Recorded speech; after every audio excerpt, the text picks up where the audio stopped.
Hi, my name is Marie. I'm a 54-year-old woman whose life hasn't been as joyful as I'd hoped. But now my days are filled with happiness. So I can look back and laugh at the past. Let me take you back to when I was 40. I was about to celebrate my 14th wedding anniversary with Frank. We hadn't been blessed with children, and I found it somewhat painful to hear comments from those around us, like, "Do you have any kids?" And children are wonderful, you know. Conversations with Frank had dwindled, partly because he had been promoted a few years earlier, became busier with work, and traveled frequently.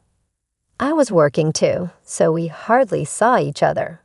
No wonder we didn't have children. Well, this too is a form of marriage, and it's easier on our minds. Having children or not, it doesn't matter. That's what I thought. One day, our family grew in a way we hadn't expected. It wasn't an angelic baby that arrived. Instead, it was parents-in-law that seemed like demons from hell. Apparently, right after we got married, the parents-in-law had been constantly telling Frank that they wanted to live with us. Frank weighed the hassle of living together against the hassle of continually refusing. As a result, he decided that living together would be less of a hassle. Surprisingly rational or not, hey, I didn't agree to live together. According to Frank, I'm hardly ever home, so it's fine. It might be fine for you, but still, as Frank said, it's fine if the parents-in-law are good people. I had a hard time with these parents-in-law even before we started living together. They were the ones who persistently asked me, "When are you having kids?" Sharon would always say, "The more children you have, the better," every time we met. But you only gave birth to Frank, right? Living with such parents-in-law, it's a stomach-churning story. I wonder how living together will turn out.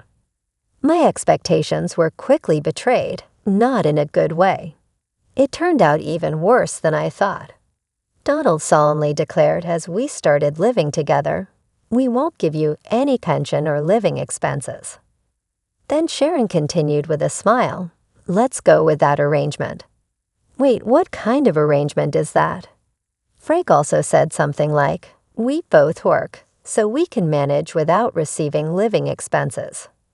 So Frank is one of them too. I had never been particularly dissatisfied with Frank until now. I didn't expect much from a husband. Even before we got married, I thought a husband who doesn't get angry easily and works hard was good enough. But now, a wave of complaints that I never had before came rushing in. Moreover, as I lived with the parents-in-law for a while, I gradually understood the reason they wanted to live with us. Gabriel would often go out somewhere at night. I believed him when he said he was going out to drink with friends, but then I found a point card from what you'd call a nightclub and a business card with Hillary written on it in the laundry. There are various types of bars, but this was clearly a service industry that directly satisfies a man's desires. I see he likes Hillary. I can't believe he's still so energetic at his age, I thought. Of course, I meant it in a bad way. No wonder he can't give us living expenses. He's spending it on Hillary. It can't be helped, no way. On the other hand, Casey gradually started to harass me. Moreover, she was cunning and intensified the harassment. So much so that even I didn't notice at first. At first, I thought she was being kind. I could have endured it if it had just been about the way I fold laundry or season my cooking. But there were times when Casey called me by the name of Frank's ex-girlfriend. Every time, Casey would apologize, saying, "I remember her strongly." I wanted was to quickly escape this situation and go to bed, so I kept silently tolerating Casey's behavior. I didn't have the energy to argue with anyone. When I returned home, I wanted to rest as quickly as possible, even if it was just for a moment. While I was exhausted and didn't notice at first, it seemed that Casey knew about Gabriel's night outings. When an actress appeared on TV, Casey persistently asked Gabriel, Gabriel, don't you like girls like her? You do, don't you? The actress's name was Hillary, the same as the girl from the bar. Gabriel looked pale after that incident. I asked Casey once, "Are you okay with Gabriel going out like that?"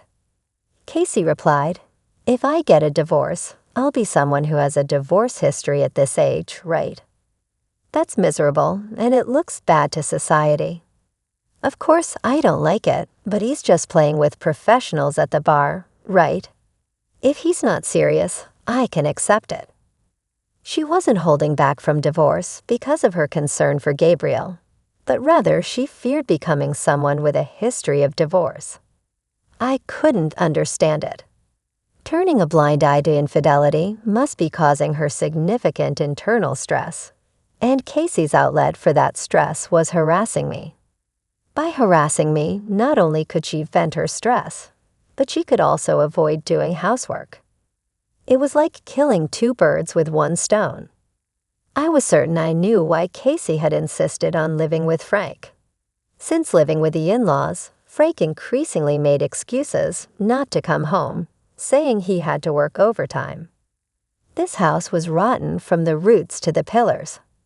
At this rate, even I might end up crushed under the rotten floorboards. It happened one day, about 6 months after we started living together. Frank, who rarely had the same day off, said something unexpected. "Please, let's get a divorce." It was a bolt from the blue. It turns out Frank had been having an affair with a classmate for a long time. He even said he wanted to marry this person. And I had no clue. Apparently, they started dating just before he got promoted. I thought he was working hard for our sake, but could it have been for his classmate? Was it my fault for not paying attention to Frank's behavior? Using my exhaustion as an excuse, I thought affairs only happened on TV and to people like Gabriel. No, maybe it's natural for Frank to cheat, given that Gabriel does it too. Once this house is ready, my girlfriend and I are moving in. "You can take your things and leave," Frank declared. Casey asked, "What's going to happen to us?" "You can stay." My girlfriend doesn't mind sharing. Frank responded, "What a nice girl, Joy Lynn. Don't let her get away with it. If she asked for property division, we're going to use this house and everything in it." Gabriel chimed in, "Yeah, she's a really good girl, especially if she's cuter than Joy Lynn." Casey shot Gabriel a look as if to say, "There you go again with women," but Frank and Gabriel just laughed. These people are hopeless. I replied, "All right, I'm fine with the divorce. There's a memorial ceremony in Atlanta soon, right? Can you wait until then?"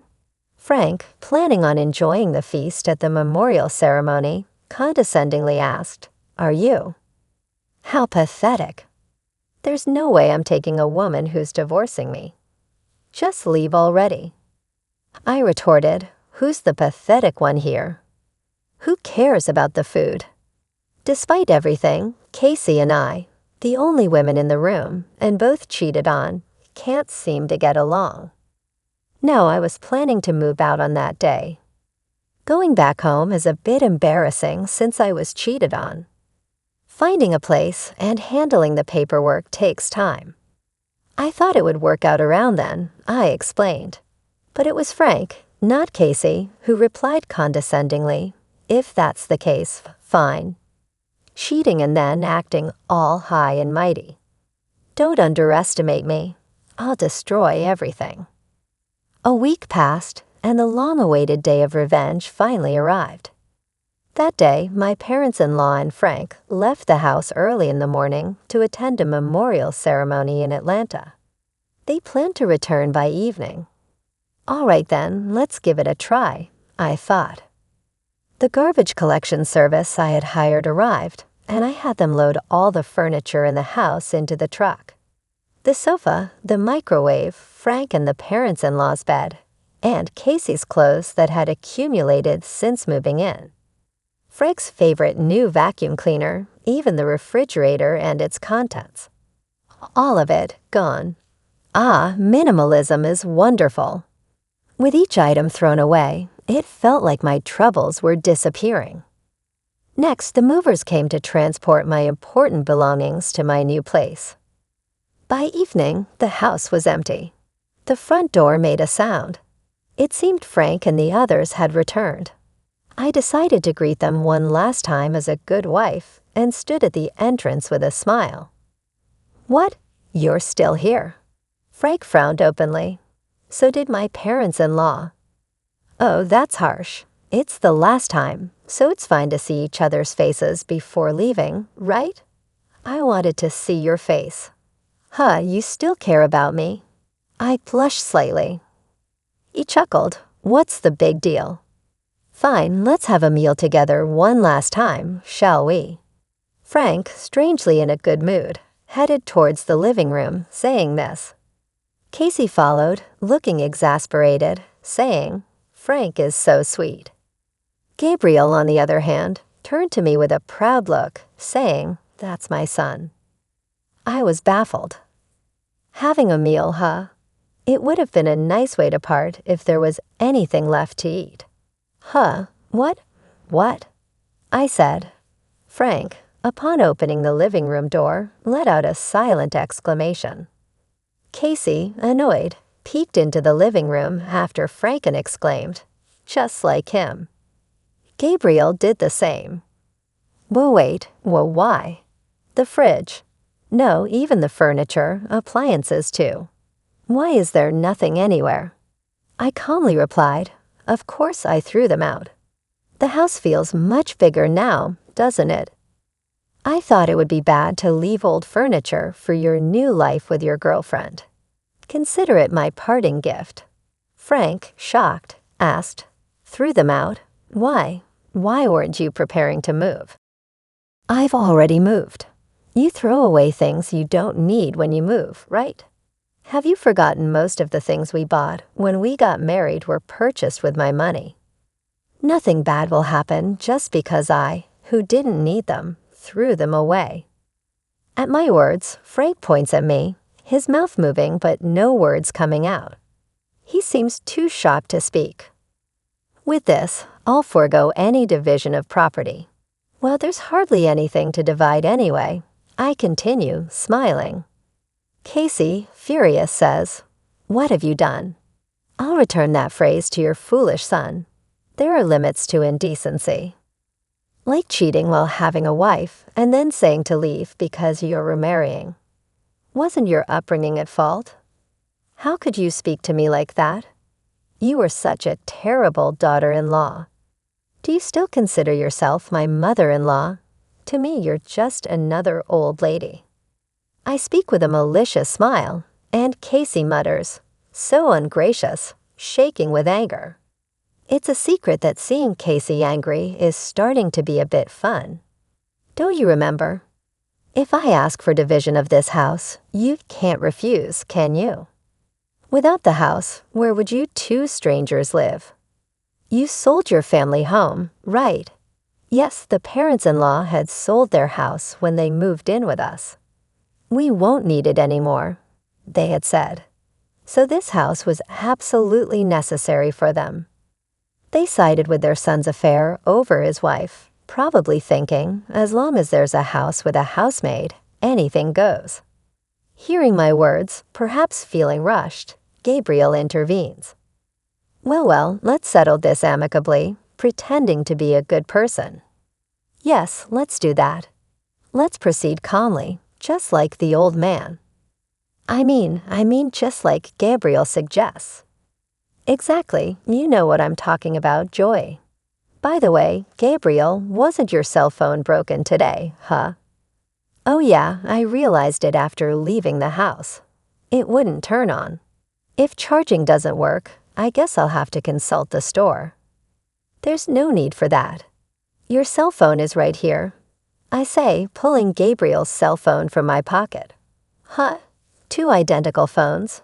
What's going on?" Gabriel is puzzled. "I switched the phones just before you left today. The one I have is the real one, and the one you had is a used one I bought and removed the battery so it won't turn on." Since you aren't tech-savvy, I thought you'd just give up easily, thinking it's broken or out of battery. It seems like a huge success. Smiling, I get asked by Gabriel, "Why would you do that?"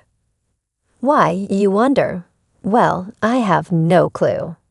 Speaking of which, you received an email today from your beloved Hillary, saying she had a good time the other day. You email each other daily, right? I'm so jealous of your close friendship. Gabriel gasps while Casey glares at him. So Gabriel, you were out with Hillary the other day. Wuku, more loyalty than with Casey. But you should put a lock on your phone if you're cheating. You'll get caught easily. Stop it, Joy, land this. But I thought cheating is wrong. Frank cheated on me, and it hurt. I know exactly how Casey feels, so I did something nice. At the end, I texted Hillary, "I'm bored, let's break up." She was furious. I was dealing with this old man because he conveniently gives me money. Good thing you broke up safely. Oh, by the way, this is Hillary, Casey. Your enemy. Take a good look. Saying that, I showed everyone a photo of Hillary and Gabriel as I returned the phone. That's when it happened. Frank showed a stern expression no one had seen before. Why? My girlfriend is what everyone but Frank gasped. What's going on, Frank? What are you to Hillary? No, that's my line, Dad. Why are you taking pictures with Hillary? Because I'm her boyfriend, obviously. No, Hillary is my girlfriend. Isn't your girlfriend your classmate? We just met at a bar and started hanging out. Who would have thought that father and son were dating the same person? This development was also surprising for me. Ignoring Casey and me, who were in shock, the men started a pointless argument about who was more suitable to be Hillary's boyfriend, which eventually escalated into a full-blown brawl.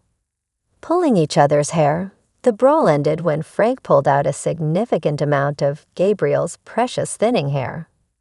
After a glance at the soulless face of Gabriel, I loudly declared, "Well, I'm off to my new place. Thank you for everything. I'll be claiming compensation for the affair next time.